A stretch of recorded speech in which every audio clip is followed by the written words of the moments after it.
So I'm going to try something today and I don't know if it's going to work. We've been doing pretty well with the Moneyball model, operating on data to sign players and judge players' abilities, and we're going to start with a club, league and country that isn't even in the original game. And only if we gain success there can we move on to a new club and country. The goal is simple, 5 trophies in 5 different countries using the Moneyball model. So then, are you ready for club number 1? And Club 1 is brought to us by our friends at Sangalo.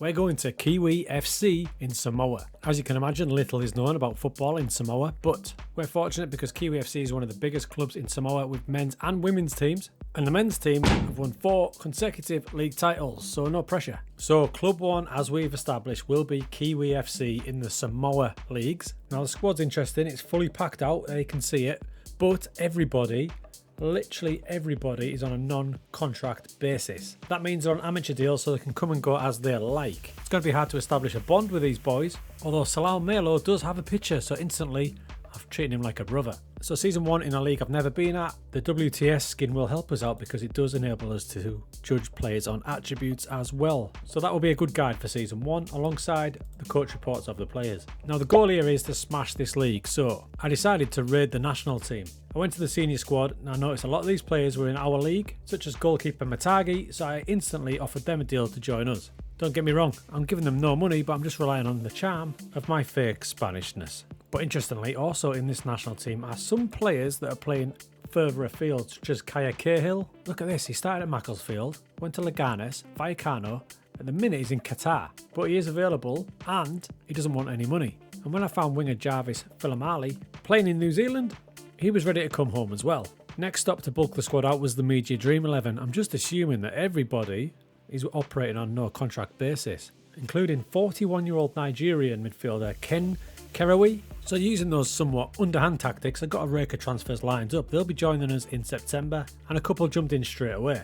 And it's important when you've got an amateur team that you do get a lot of players in because players will just come and go as they please. But the good news was the Sangalo kit sponsor had came in, so it gave us a tiny bit of money. We've got to keep this club afloat and that's going to help. So Club 1 in this Journeyman is brought to us by our friends at Sangalo, the home of football shirts and clubs you may not have heard of. Now there's a link to the Sangalo website in the description. You're going to find teams from Africa, Americas and Caribbean, Asia and Pacific and some lesser known ones in Europe. How about that absolute beauty from Iceland, for example? But today's Club 1 comes from Asia and Pacific, and specifically Kiwi FC, the home shirt and away shirt are available. So remember, like we said in the previous video, Sangalo are supporting smaller clubs to help them grow in popularity and financially, so go over there and give them your support.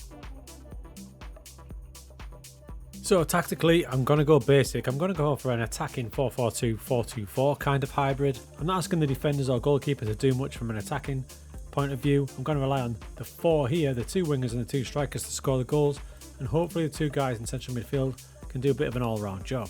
I am going to use an attacking mentality for this because I just get the vibe that goals are going to be really important. In possession, we're going to go slightly more direct with a higher tempo, passing into space for the faster players to run onto. I'm going to go narrow width because sometimes it just makes your team more defensively solid when you lose the ball. Pretty standard in transition instructions, and same again out of possession.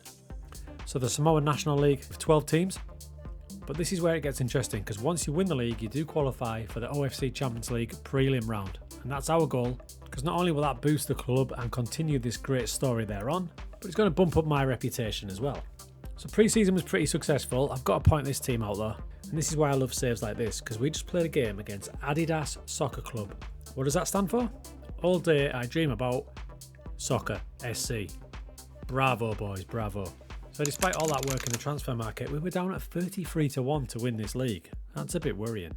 But we've got a good bunch of players in, including players from rival clubs, that was going to harm them as well. Such as striker Ronnie Bourne, who at this level, with that sort of acceleration, pace and finishing ability, should score quite a lot of goals. So into the season we went and it started well, with the defenders being solid and the midfielders providing the strikers with some good assists.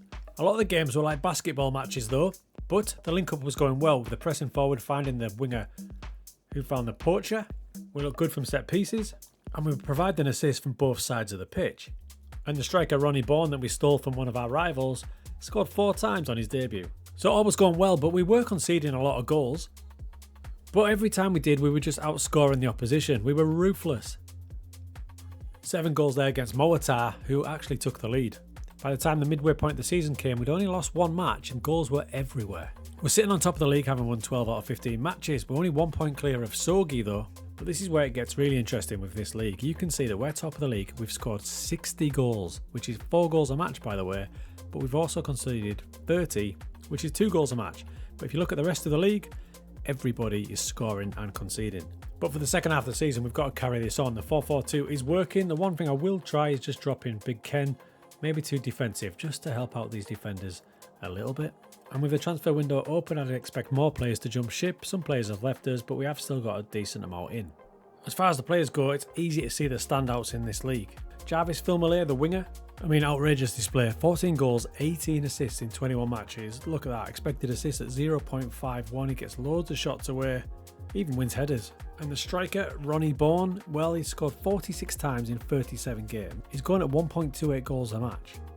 He's been backed up well by the pressing forward. Remember, he's on defend duty as well, Cahill, and you can see that because he concentrates more on build-up play, but he's still getting his fair share of goals. And despite conceding a load of goals, the defenders are doing their job. They're winning plenty of headers and winning the ball back. And the other one is winning the tackles, so they're a good combination. So far, absolutely flying. And remember, this is only Club 1. Kiwi FC via Sangalo is only Club 1. We might jump to a completely different country and a higher level. We could be at Real Madrid by the end of this, or maybe not.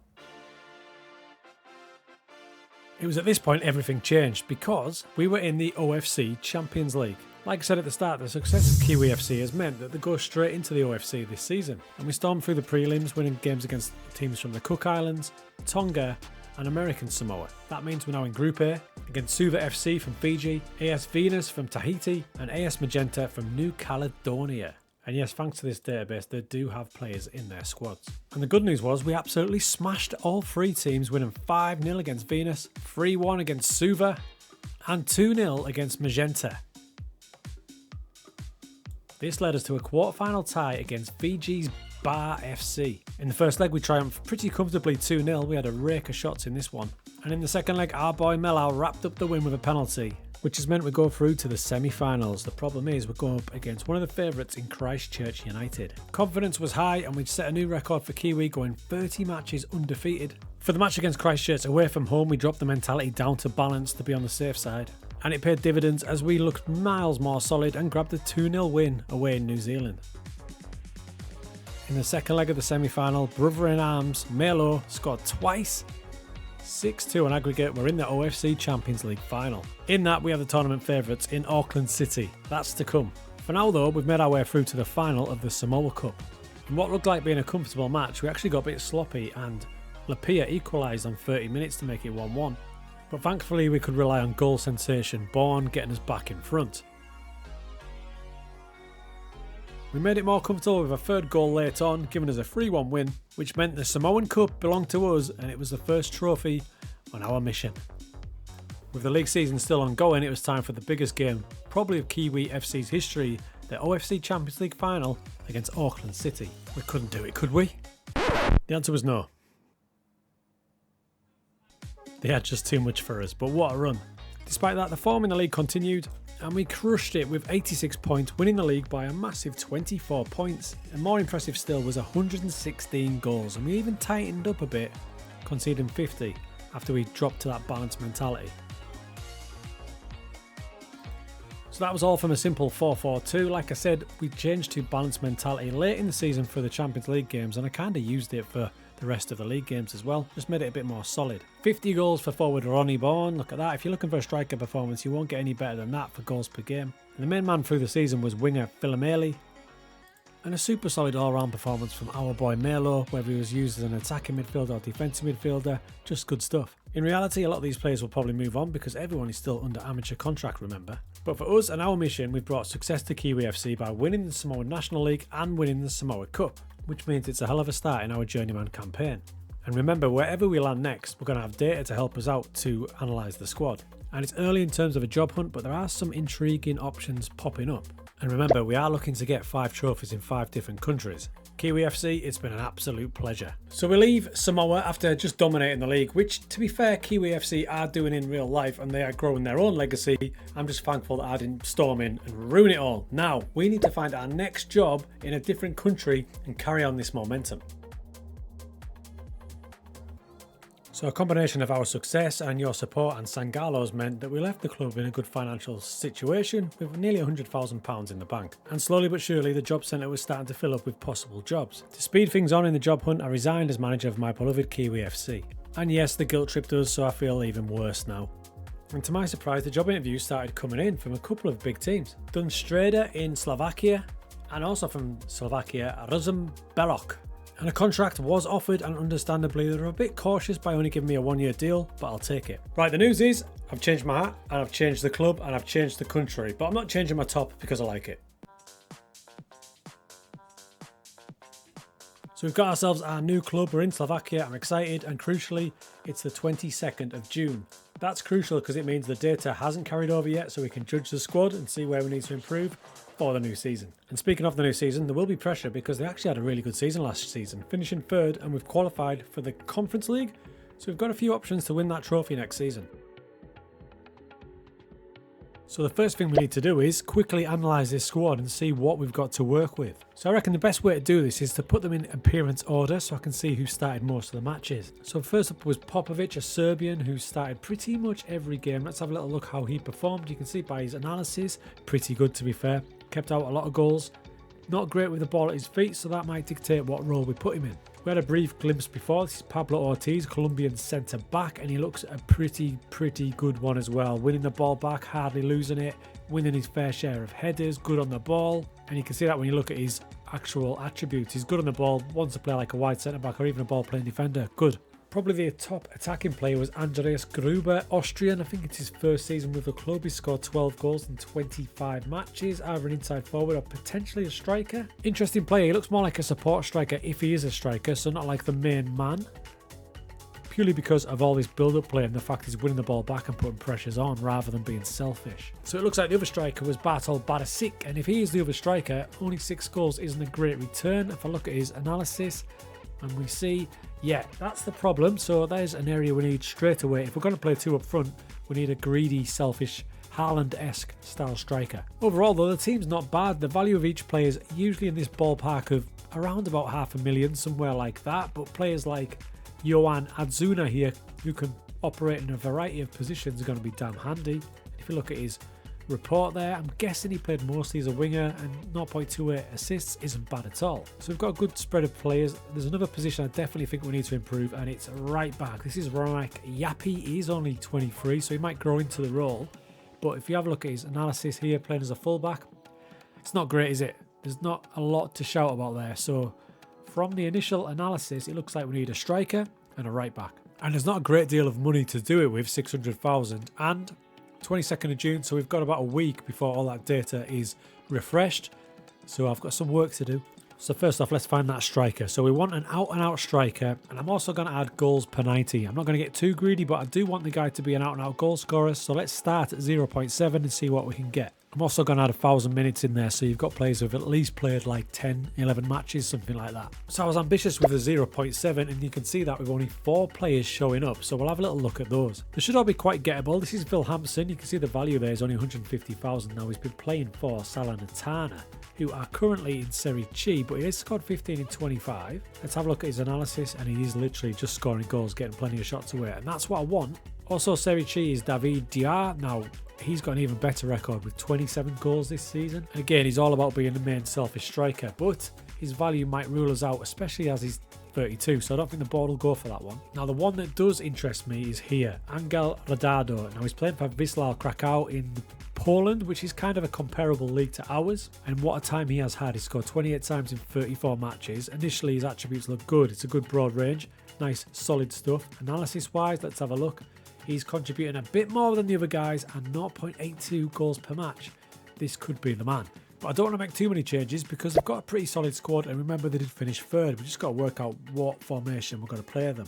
So we've got their schedule, and let's have a little look on what they were playing. You can see it looks like a 4-4-2. Now, we've just done that at our former club. Just checking a couple of other games. Yeah, they've been playing a 4-4-2. So I know the squad's set up for a 4-4-2, but I want to try something a little bit different. And that's where this formation comes into play. It's completely different from a 4-4-2. So it is a risk. If it goes wrong, I'll drop to a 4-4-2. Key points, I want to make Popovic a goalkeeper, not a sweeper keeper, because he's great as a keeper, but he's not good on the ball, so let's play to his strengths. Really attacking wing back down the left, Adzuna. That's because he's more accustomed to being a left winger, so we're going to put him as a left wing back. But behind him, we've got the excellent Ortiz to drop in there and cover. Ambitious in midfield with a Register to float around and a Mazzala. Now the Mazzala is a winger, so I'm going to make him be like an attacking central midfielder. Think like a Bernardo Silva type where he can just roam and leave his position. Therefore this guy's vital while these two maraud around. Up front we've got Gruber, but you can see the gaps. I need a right wing back and a striker to partner him. Rodado turned us down and it looks like he's heading back to Spain, but I found two other striking options. The first is veteran striker Modeste, formerly of Borussia Dortmund. He scored 18 goals this season at his level and that'll do us nicely. The second is Sharani Zuberu. Eagle-eyed people will see that this is a player I signed for Celtic in the last save. You can see there, he's only started 6 games, but he scores goals. Check it out. He gets his shots away and he scores goals. So hopefully we can get those two strikers in at the club. And we managed to secure all of our targets. Right, I'm excited. I think we've got a good chance. And it's a good job we were rapid on the transfers because our first competition starts in just 10 days' time as we've got to qualify for the Conference League. So as we went into our first competitive matches, you could see the way the team was shaping up. It was looking pretty good. If I pause it there, Ortiz, who's the good centre-back on the ball, playing like a hybrid left-back, centre-back, allows the left wing-back just to bomb on, and he turns out to be the one who supplies the goal. Look at him. He's literally playing like a winger. Gruber drops off like I thought he would. There's a left wing-back, asking for the ball, gets it, gives him it back. Lovely stuff. After a 1-1 draw away from home, that sent us through to the next round of the Conference League. And in the league, the left-hand side was again the architect, as new striker Zaburu got off the mark. So far with pre-season and the start of the league, things are looking good. So we'll check back in at the midpoint of the season. I tell you what, we had some battle to get into the Conference League. 4 preliminary stages we managed to get through. So now we've got ourselves into the league. Do you know what? It's not the worst draw in the world either. Zubaru started like he does. He's just a goal scorer. I cannot urge you enough to get this boy signed. And then disaster happened. He was still on the pitch with a slight knock. I thought he'd be okay. Apparently not. I think he got sniped. That injury's pretty much ruled him out for the season. Disaster. That deeply affected our league form as we lost 6 out of the 18 matches. We're still in it just about 7 points off the top. The good news was we represented ourselves well in the Conference League and managed to get through. It's been a tight old competition, but we've won 2, drawn 2, lost 2, so we go through to the next round. Add to that, we're in the quarterfinals of the Cup. Gruber's had to step up with that injury to Zabero. He's scored 9 times, but he is still very much a support striker, as you can see there. And Modeste is doing a decent job. He scored 8 times, but again, we're just lacking that prolific striker. Yapi, playing as a wing-back on defenders, got himself 7 assists, and that's much better than what he was last season. And it wasn't a one-season wonder for Ortiz. He's continued to excel at centre-back. And our best attacking player has been Gavrich, the winger that we converted to a Mazzala. 12 goals, 6 assists. Pretty spectacular performance. We are just highly inconsistent, and since that injury to the striker, we had a real bad period, but we're coming back into it now. At the halfway point, I'm thinking the best chance we probably will have is the Cup. That could be the one to zone in and target on, but we love a league title, don't we?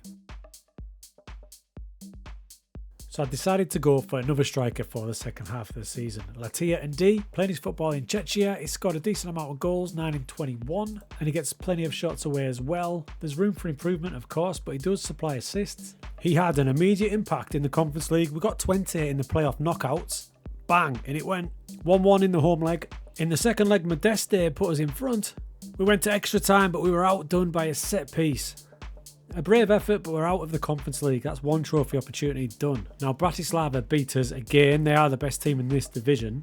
But following that, we went on a decent little run, including winning in the quarterfinals of the Cup with another goal from Indy, 3-0 to send us to the semis. And we've started the championship group pretty strongly.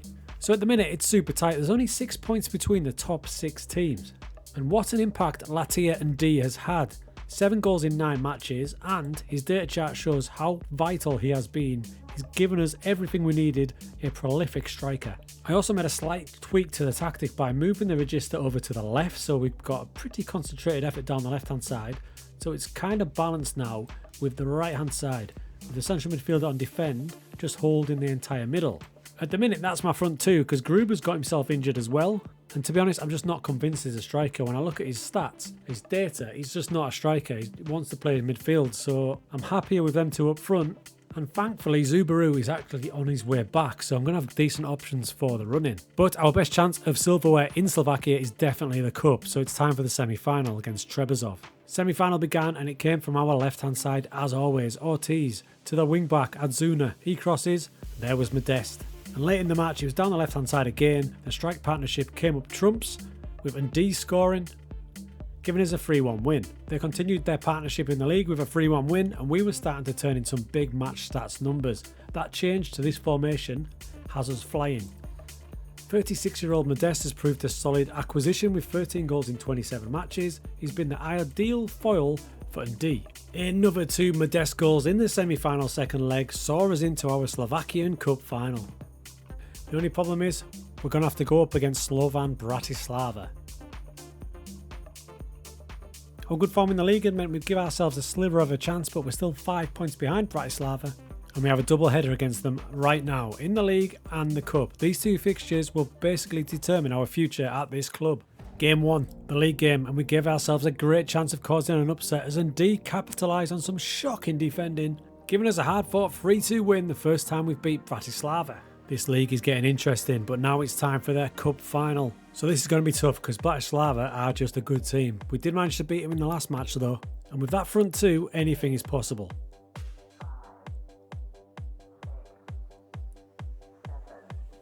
Disappointment early as we fell behind to a corner. Is there anything worse than that?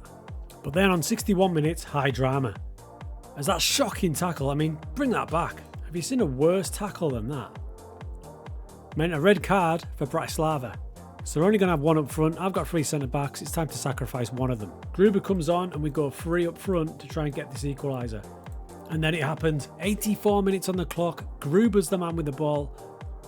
It's late to the midfielder and Gavrich finds Modeste. Get in. Into extra time. Corner. We get our own back. It's 2-1. Half time and extra time, it's time to lock this down and get an extra centre back on the pitch to see this out. And it got even better. Gruber played super sub as he goes down the right, whips in the cross, and Modeste is there to seal it surely. Oh, you beauty. So it doesn't even matter what happens in the league now. We've got our trophy from Slovakia. After a mighty effort, the boys take down the Slovakia Cup. Get in.